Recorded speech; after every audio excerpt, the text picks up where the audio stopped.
Bismillahirrahmanirrahim. Wassalatu wassalamu ala asyrafil mursalin wa ala alihi washabihi ajma'in.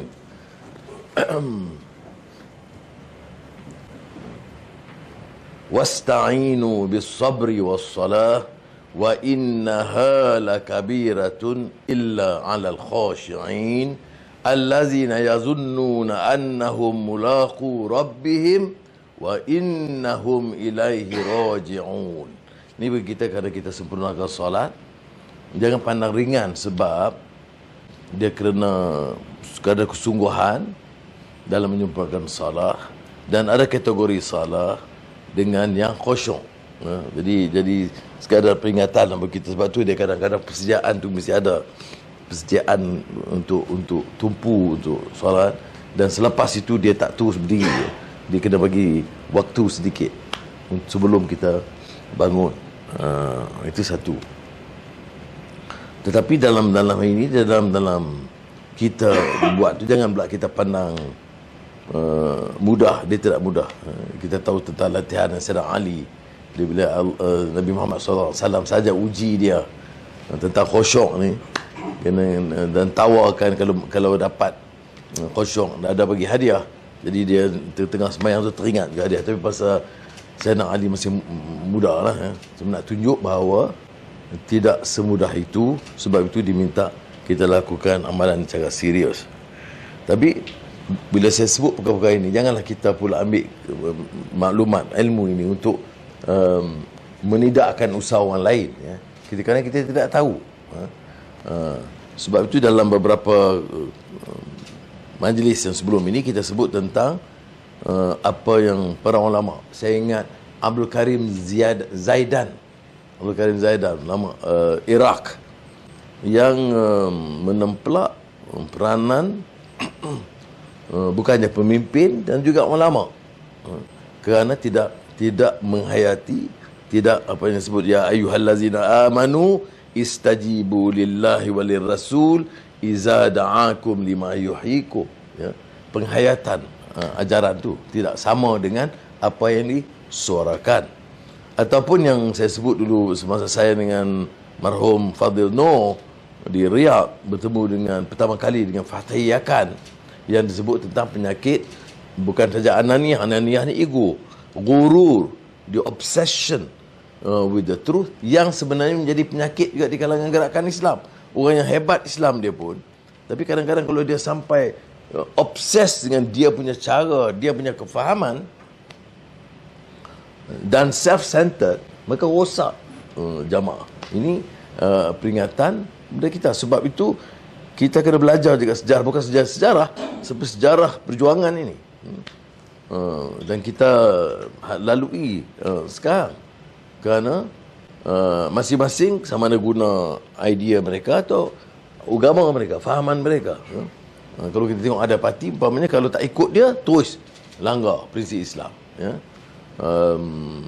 dan terus wa ila yang kafirun wa ila faulaika humul kafirun faulaika humul fasiqun. Dia senang dia nak golongkan orang.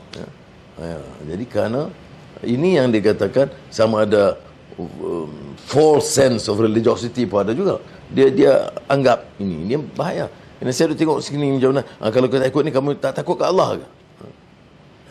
Ini seolah-olah jadi macam cabar-mencabar politik. Sebenarnya dalam Islam dia tidak begitu. Kita kena jaga akhlak kita dan tingkat kita, kefahaman kita kena dalami. Sebab itu saya rujuk pada solat. Kalau betul solat itu, betul-betul kita khusyuk, kita takkan bercanggah dengan jaminan Quran, inna salata tanha 'anil fahsya'i wal munkar. Tak boleh fitnah orang, tak boleh sombong, tak boleh zalim kat orang, tak boleh rompak, tak boleh minum arak. Macam mana ada percanggahan di antara keduanya? Maknanya belum lagi kita ke tahap itu. Jadi kita istighfar lah sama-sama. Janganlah duk pakai guna teropong lain untuk orang lain. Sebab itu dalam pengalaman masa Syahid Sayyid Qutb yang menafsir fi zilal Quran, dia bila lepas dia dihukum tali gantung, kesedihan menimpa jutaan dan umat masa itu, dan setengah memilih jalur yang keras, yang dimasukkan golongan Qutbiyun, golongan Sayyid Qutb. Tapi ada kebijaksanaan pemimpin Ikhwan selepas itu, nama dia Syekh Hasan Hudaibi. Jadi karangan dia itu tentu dianggap orang yang agak sederhana, tak popular, tak garang, tak radikal, tak ikut perkembangan semasa, tak hebat seperti Sayyid Qutb. Tapi untuk keadaan yang begitu kacau bilau dan panas dan suhu politik yang menghangat, dia memerlukan sosok seperti Hasan Hudaibi yang menulis Du'atun la khuda'ah. Kita ini penyampai, pendakwah, jangan jadi penghukum. Baca sikit, kita terus hukum. Maklumat dah 15, kita dapat 1, kita terus hukum ke 15-nya. Ilmu agama tipis, tapi kita gunakan untuk menghukum orang lain.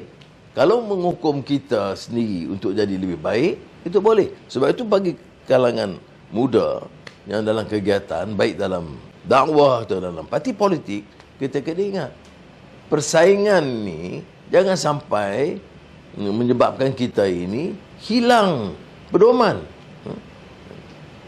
Karena kita rasa kitalah paling betul, kita yang paling pandai, kita yang paling hebat, kitalah paling berwibawa untuk menyelamatkan keadaan.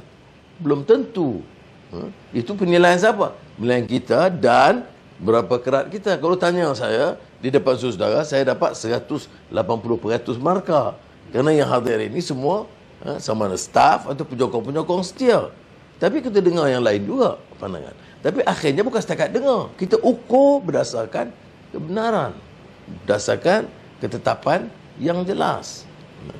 Ini yang harus kita teliti, yang saya kaitkan tadi dengan solat.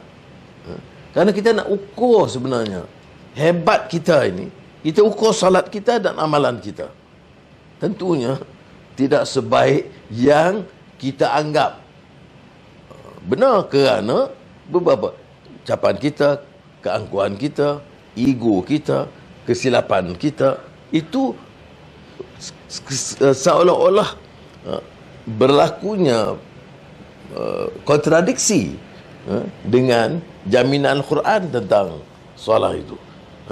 Sebab itu dalam Quran juga disebut tentang orang yang salat dimasuk neraka, fawailul lil musallin.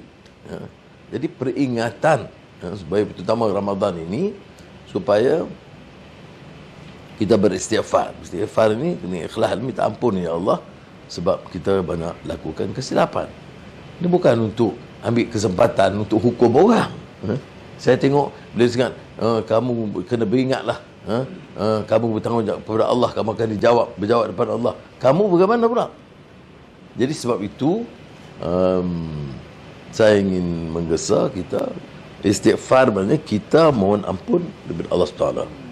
Keduanya, memperbaiki solat kita, amalan kita, selain daripada malam tarawih, baca Quran, dan bangun sikit tahajud. Seperti saya cadangkan, yang tak biasa dengan tahajud, saya pernah ingat seorang alim besar pada saya, dia kata, bangun sahur tak? Bangun, okey.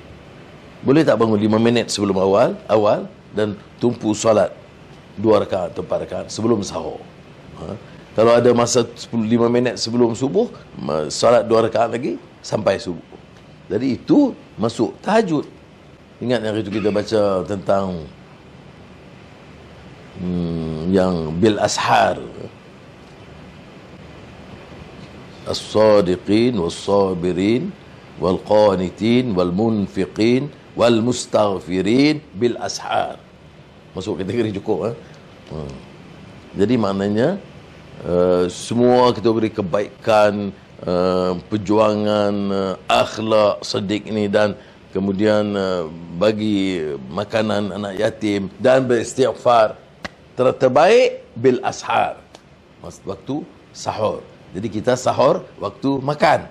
Tapi dalam Quran ni sahur ini waktu salat. Jadi saya nak tergesa sangat-sangat pentingnya kita. Kerana biasalah kita bangun. Kadang kita bangun. Macam mana pun kita bangun makan sekejap. Jadi bangun terus ambil wudu dan istighfar sedikit dan solat. Itu sekadar peringatan. Dan saya bagusnya sebagai peringatan. Saya betul-betul buat. Jadi peringatan itu baik kerana bila kita ingat aku dah pesan dia orang jangan aku terlepas pula. Jadi sebab tu minta Aizah kejut awal sikit. Itu kita buat Zoom 4:30 pagi. Bukan dia buat Google apa dia panggil? Google Meet, saya Zoom cari sampai habis tak habis. Dia tak bagi tahu pula kita tengok Google Meet. Tekan. Baik, sekian. Assalamualaikum warahmatullahi wabarakatuh.